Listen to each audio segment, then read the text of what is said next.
Madam Chair, colleagues, I am presenting AB 1185, which would allow the Los Angeles Unified School District to establish a 5-year pilot program authorizing the district to select contractors for projects over $1 million based on the best combination of price and qualifications, otherwise known as the best value procurement method.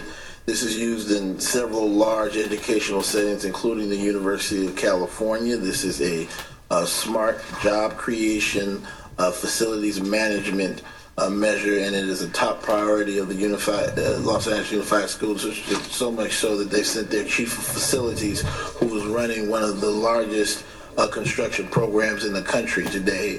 So with that and your indulgence, Madam Chair, I'd like to have Mr. Mark Hovatter, who's Chief of Facilities for LAUSD, present on the merits of the bill.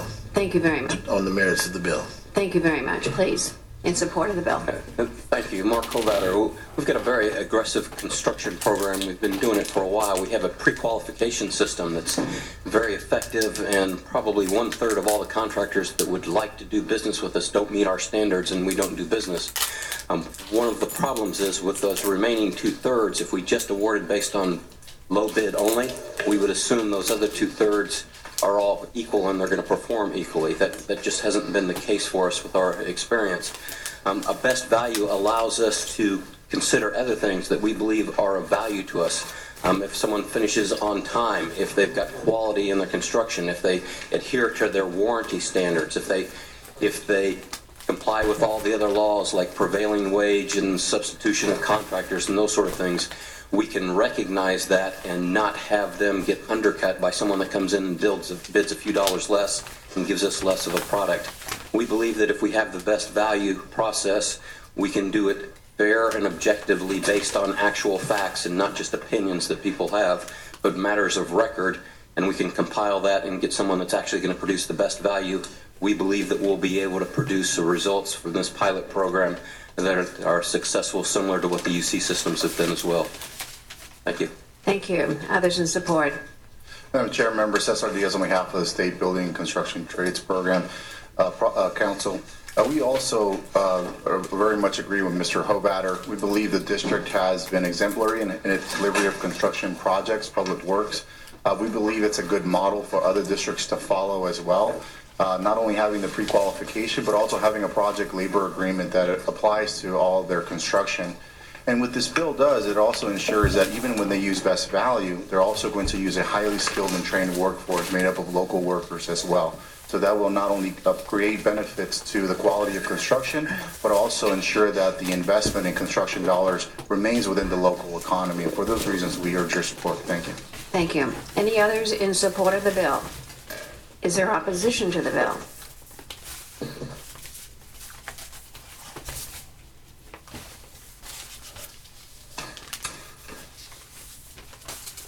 Good morning. Good morning, Madam Chair, members, senators. Julie Broyles here on behalf of the Associated Builders and Contractors of California in opposition to AB 1185. First of all, we'd like to thank the author for working with us on amendments dealing with some of the safety issues and requirements that were in the bill. But we do have remaining concerns regarding the skilled and trained workforce requirements that are in the bill.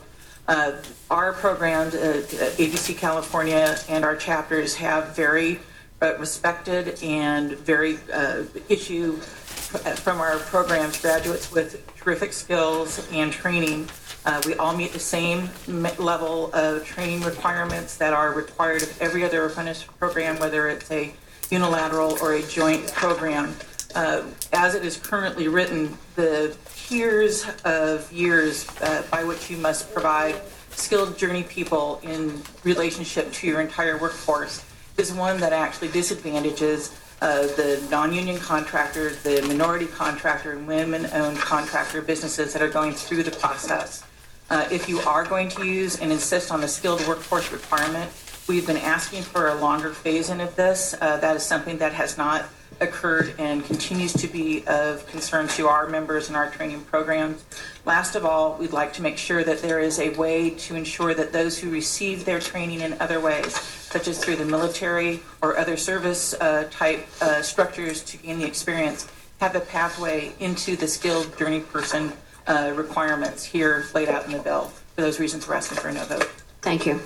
Good morning, Madam Chair and members. Richard Markison for the Western Electrical Contractors Association, the Plumbing, Heating, Cooling Contractors of California, the Air Conditioning Trade Association, and the ABC chapter in San Diego. We join ABC of California in opposing the provisions in 1185 and would point out to the committee that there's at least 4 different schemes right now for the skilled workforce requirement. There was the bill, the scheme in Assemblyman O'Donnell's bill. There was the format that was established in Senator Wolk's bill. There's at least a couple of other formats. This bill is the first one that has the 70% requirement for skilled workforce. We would certainly encourage the legislature, if they wish to embrace a skilled workforce requirement, that there be a consistent statute for doing that in the labor code, and then that would allow programs that, like 1185, that want to demand the skilled workforce requirement to refer to a single standard so that contractors and public agencies are all aware of the requirement. We would also point out that there is no enforcement mechanism at this point for establishing the qualifications under skilled workforce. And we have encouraged the Department of Industrial Relations and the DLSE to come up with regulations that would make it clear how it is that contractors, employers, and workers can verify that they meet the requirements of that. We do oppose the provisions that exempt contractors pursuant to a project labor agreement from demonstrating their commitment to skilled workforce. We believe that there should be a level playing field for all contractors. That we think that's only fair. Thank you. Thank you. Any others in opposition to the bill? Let me just pause here for a moment. I think I have a quorum, so let's call the roll. Blue? Here. Blue here. Runner? Here. Runner here. Block? Here. Block here. Hancock? Leyva? Leyva here. Mendoza? Monning? Monning here. Pan? Vidak? Here. Vidak here. Okay, we have a quorum. Thank you.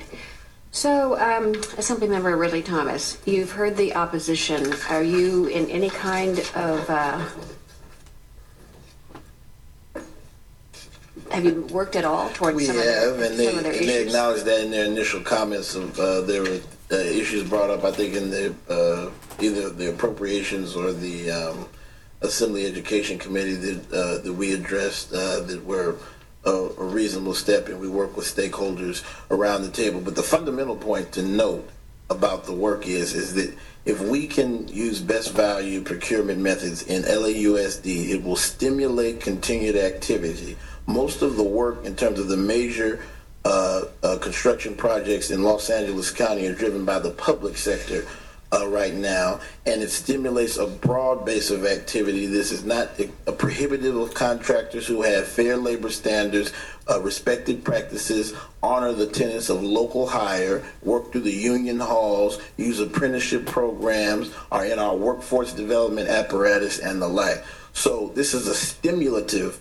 We anticipate this will be a stimulative effect on contracting in general. And the more work, the better, the more, the merrier. And frankly, if you don't qualify for this, if you feel as though those who are part of the ABC don't get as much of a fair shot, there'll be an abundance of additional work as a result of all of the expedited projects associated with it. So we think this has a cumulative stimulative economic effect, and this is a way to get LAUSD, which has a pretty good program already, really moving forward quickly on big projects. This is a pilot program. And it is a pilot program, and we get to evaluate as such with respect to the oversight and the protections. I think that we honestly do our labor commissioner's office through many of our established practices and through the federal government have pretty significant and stringent oversight. Our apprenticeship and trades authorities and the like are quite robust, and frankly the ultimate protection is if it's not effective or if we determine that it's not best used here, that it will fade out or it will phase out through the pilot system. Okay. Are there questions from members? Oh, quiet this morning. Okay. The bill has been moved. All right. No other discussion? Let's call the roll. Do pass to Senate Appropriations. Lou? Aye. Lou, aye. Runner? Runner, no. Block? Block, aye. Hancock? Leyva? Leyva, aye. Mendoza? Monning? Monning, aye. Pan? Vidak?